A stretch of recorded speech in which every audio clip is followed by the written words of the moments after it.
With the roadmap of Ashes of Creation taking the next steps into the future, becoming a full-fledged MMO in the gaming scene, the developers are following a carefully planned roadmap. And in my opinion, the roadmap is crucial for ensuring a functional product throughout testing phases like Alpha 2 and the beta, and addressing potential issues well before the official release happens. A well-structured roadmap gives the game a clear direction, ensuring each implementation works smoothly while delivering a positive player experience based on the community feedback. Having a forward-looking plan is vital, in my opinion, for achieving quality, and so far, Intrepid Studios has done an admirable job at doing so. They've consistently delivered updates and maintained open communication with the community in preparation for December's wipe, which you're basically getting rid of all the characters in Vera and we're starting anew. They've introduced exciting new features such as the new race with the dwarves that they showcased on their channel, which we'll show footage here. They've also showcased the new dungeon, which I'm personally really excited for, to see what kind of landscapes and monsters and loot drop tables we're going to have, and especially bosses within this dungeon itself. They've also showcased the tropical landscapes beyond the dangerous deserts, which has a lot of elite enemies there, and there's going to be new harvestable nodes and materials within the tropical landscape, and as well as the node changes themselves and economy updates and more. They even showcased the demon and giant testing throughout the Monster Coin event. When I saw this event, I was like, wow, the Monster Coin event seems like a player-driven, where you control the actual ancient demons and you fight raids of other players. It reminded me almost like a PvP, PvE hybrid, kind of how like Left 4 Dead and Dying Light did it, which I thought was really intriguing, since you can either control the undead or live in those games and go at it within the world of those titles, right? And I thought it was really intriguing. I thought it was really interesting that they decided to implement that within the game. But they invited a lot of creators to demonstrate, how the system works. They had Pirate Software there, they had Crix and Narc and a lot of other creators. And to be honest with you, I thought it looked badass. There's no other words to say. I think it looks absolutely phenomenal. But while everything is shown subject to change, the progress of everything does look promising overall so far.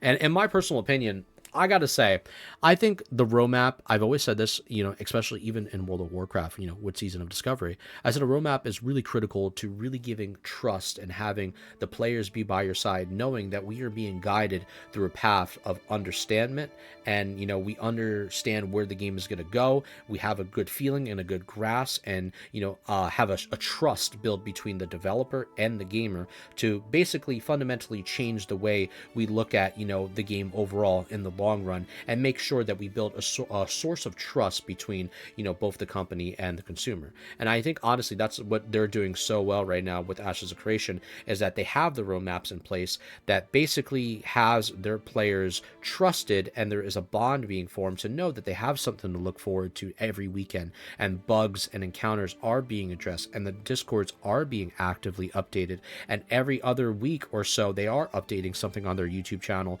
to make sure that the players are being heard and the data is being collected, so they can basically provide a well-released game. And that's what I want to talk to you guys now about, is the actual release. Now, with the release, I know I've seen people in my comments, they've been, basically very vocal about it and saying that, when is it going to happen? I know that we're in alpha stage and the beta eventually will happen, but when's the release? Is it a year? Is it 2? And here's your honest answer, guys. I do not know. I don't think anybody knows at the end of the day, and here's the thing. When is the game coming out? And more importantly, is the question that I have for you guys, is the delay right now that we're currently in, which I'll call it just the testing phase, but people will say delay, but is the delay worth the wait? And with no official release date, I would personally say I estimate like at least another year or 2. That's my personal opinion. But is the delay justified though, right? But my answer here, which may shock you guys, I think it is fine. I think, yes, the delay is fine. It is justified, and here's why. Some of the greatest games at its time that I personally played, that I enjoyed, right? And these are the games that I personally liked, right? So you might have a different opinion in things, but this is my personal taste. Games like Diablo 3, that took 11 years to come out after Diablo 2, which Diablo 2 was one of my greatest games of all time that I love personally. And Diablo 3, I have a lot of great memories with a lot of friends that I played with, so that's why I consider it a great game for me. But for a lot of people, Diablo 3, when its official release happened, a lot of people did not like the launch of it. They did not like the auctions. A lot of issues happened just performance-wise in comparison to Diablo 2. People were not too fond of D3 overall. But when it happened and it came out, people were playing the hell out of the game and they were having fun with it. And there are people that either like D3 or you're on the side where you don't like D3, but for the most part, D3 had a good run. There was always seasons that were coming out, content creators constantly uploading videos about, what to do each season. I remember a lot of the old school Riker videos that I used to watch back in the day, and phenomenal quality content as well. And honestly, I personally think D3 had a great run for what it was worth in comparison to where we are fast forward now with Diablo 4, which we'll not even talk about that game. Another game that took a long time to come out was Final Fantasy 15, better known as FF15. It took a decade to come out from Square Enix. It had its pre-alpha footage back in the day in comparison to the game, what it looked like then versus now, and it was a much different game. And to be honest with you, I really enjoyed the action-based combat system in that game that was heavily inspired from also stuff like FF14 and then also implemented within the newest title of FF16.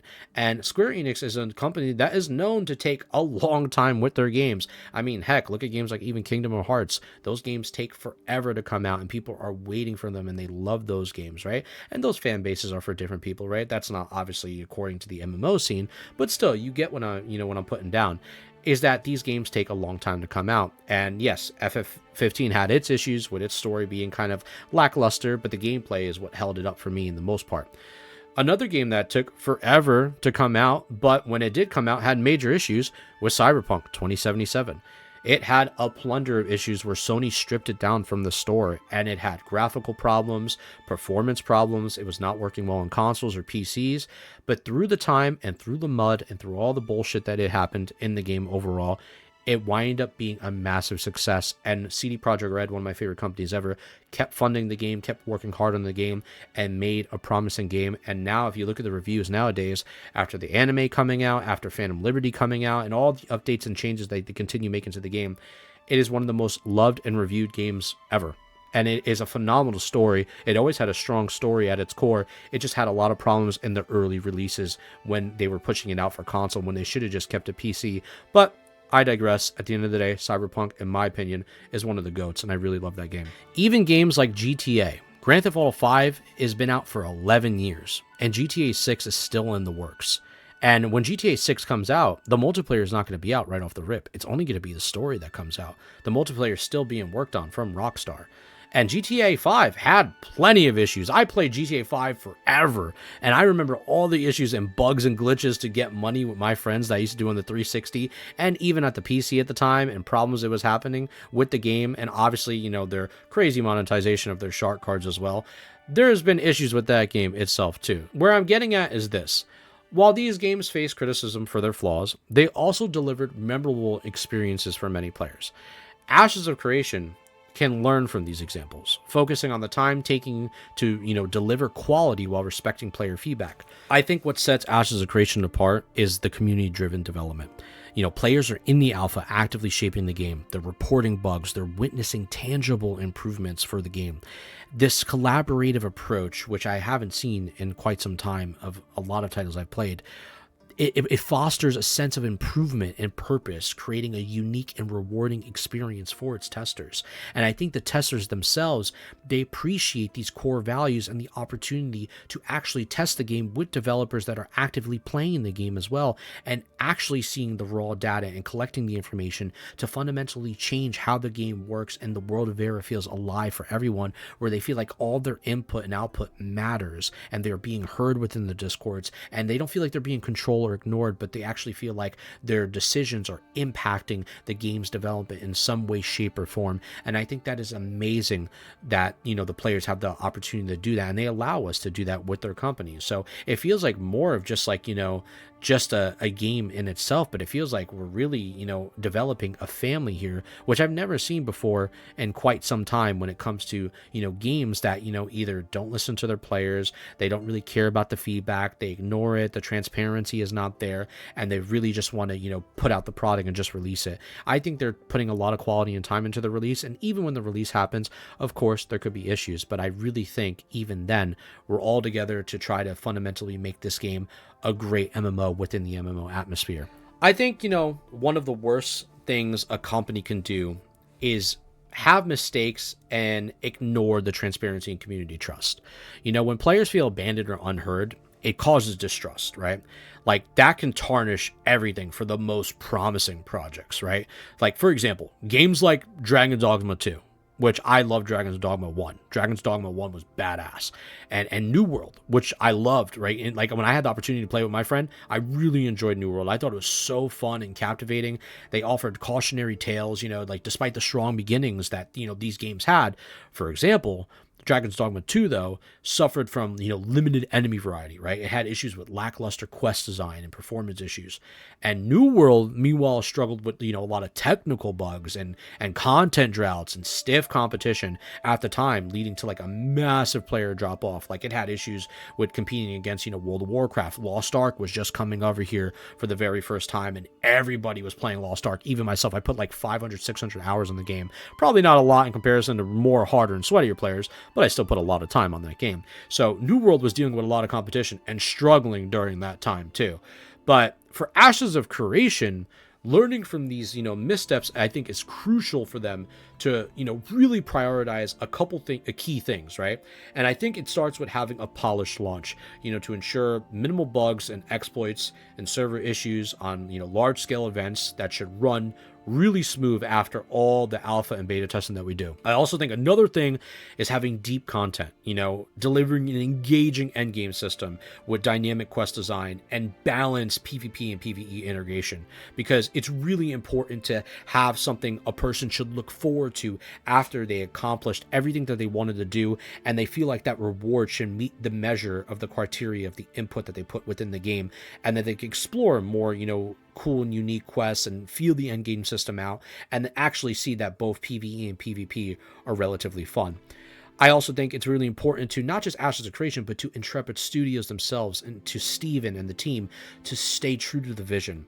Maintain a harmonious blend of PvP and PvE without alienating your core audiences and showing both love for both sides. And I know the game is a very PvP centric game. Like they talked about, they really want to focus on PvP, but I do think PvE is a great element, and I know they're not abandoning it whatsoever. I just think as long as they make great balance between the two, they can have a really beautiful MMO in their hands. This is an issue I've seen in World of Warcraft, where a lot of people have had issues with, the unbalances between PvP and PvE. And some of the issues or those problems to this day are still not rectified in certain ways, but I still love WoW no matter what, even with its problems. It's just using it as an example. Another thing I think is really important is the player-driven systems, which I think is really carrying the game for me in the most part, that they fully realize that the no system is what keeps the world evolving and engaging, and it's controlled by the players for the player, and players can, make alliances with guilds, or they can go to war with other guilds, and people control a certain part of the node, and people don't control certain parts of the node, and there's mayors and citizens, and there's a system in place with, an economy that keeps evolving every other, day. And I think that's absolutely awesome. That makes Vera feel alive, the world of Ashes itself. I think also another key thing too is like, having transparent development. Communication is key to anything, and this is what they have in their discords, and they're open with every player, and they respond swiftly to a lot of the feedback. And if somebody finds something, they bug report it, and they make sure to address these issues at hand with a prompt response, which I think is really good. Another thing that I want to talk about is the monetization and making sure that it's fair after the official release is out, because I know Steven also talked about having just cosmetic options, and I totally 100% understand that. It's just cosmetic only. There's no pay to win mechanics. Everything is earned through grinding through the game and playing the game, and I respect that. And I have no issues with just cosmetic purchases. I don't think a lot of people really do, because it's not affecting the game itself. It's not making your character stronger. It's not doing anything to impact the PvE or PvP scenario. It's just for your character just to look cool if you want them to look cool. Not saying that you can't look cool probably through the game by grinding or getting some really awesome looking cosmetics, but they're just optional things to keep the game afloat and keep the company afloat even after their subscription plan and their implementations of putting the game out once it's fully released is in effect, so they can obviously have some source of income, right? I can understand that from a business model perspective. And then finally, the plan of longevity by having regular updates, the scalable servers, and a clear post-launch roadmap, because the roadmap from alpha to beta to release is very important, but then also having the post-launch roadmap on how the game continues to stay afloat and then eventually lead to some DLCs down the line is very important as well. So if they follow this input, I truly believe they'll have a very successful game, and they'll learn from the mistakes of, games that unfortunately had problems or didn't meet certain criterias or just struggled in the long run overall, and they will become a very successful game down the line. And I'm really looking forward to the overall expectations of what people are waiting to talk about when Ashes is fully out. But to talk about expectations, I think we need to discuss that a little bit further. Many people are betting big on Ashes of Creation, and while I share this excitement, I really strongly advise for people to have patience. Hype can lead to disappointment if your expectations aren't managed or met, and if it doesn't meet your criteria of what you thought the game to be. Even after release, issues may arise, and it will be up to the developers to address them. I don't expect Ashes of Creation to be the biggest game of all time. Let's get this out there right now so everybody can understand.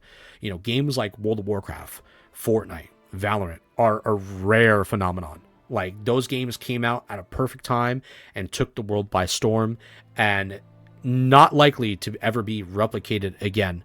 And there are other games that have done that as well, in the mixture of it. But it's very unlikely Ashes of Creation will replicate that standard. But I do think what Ashes of Creation is going to do is have the potential to stand out as an MMO. I think it has the potential to offer an immersive experience that keeps us engaged of wanting more, which I think is more important than anything. I think the biggest thing here is retention, and retention will be key for the success of this game.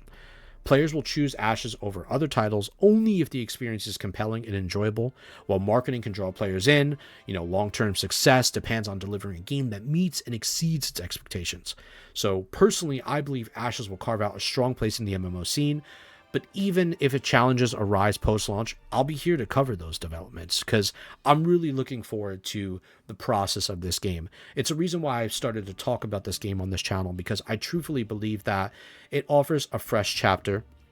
It can bring something new, a new flavor that we've haven't seen before in the MMO atmosphere, and it leads to better conversation, something new and not an old that we already know about. There's a lot of MMOs that we played and I've been through and experienced myself, but those things are of the past, and a lot of that information is online. But a lot of this Ashes stuff, none of it really is, and in the grand scheme of it, a lot of it is still being sketched out and really being implemented and changed each week in different ways and shapes and forms that are all subject to change, as we mentioned earlier. So I think for me giving a fresh talk on the scene and talking with you guys, I really hope you really enjoy these discussions about Ashes, because I really feel like that they have such potential, and I want to cover it as much as I can when I have the opportunity. Of course, we'll cover a variety of things on this channel. I know Path of Exile 2 is looking very promising. We can also take a look at that. Some people on my Twitch channel, they've been saying, hey, Tello, you should really start covering that too. So shout out to the Twitch viewers as well. And if you guys want to stop over, hello J Tello on Twitch TV. I hope you guys check it out. Much love to you. We've been having a fun time with Hardcore WoW over there. But overall though, I'll say this. Do you guys enjoy Ashes of Creation? And did you guys like this video for today? Give it a thumbs up. Much love to you. Keep on keeping on. All that good stuff. Shine on. You guys are locked in. And I'll catch y'all in the next one.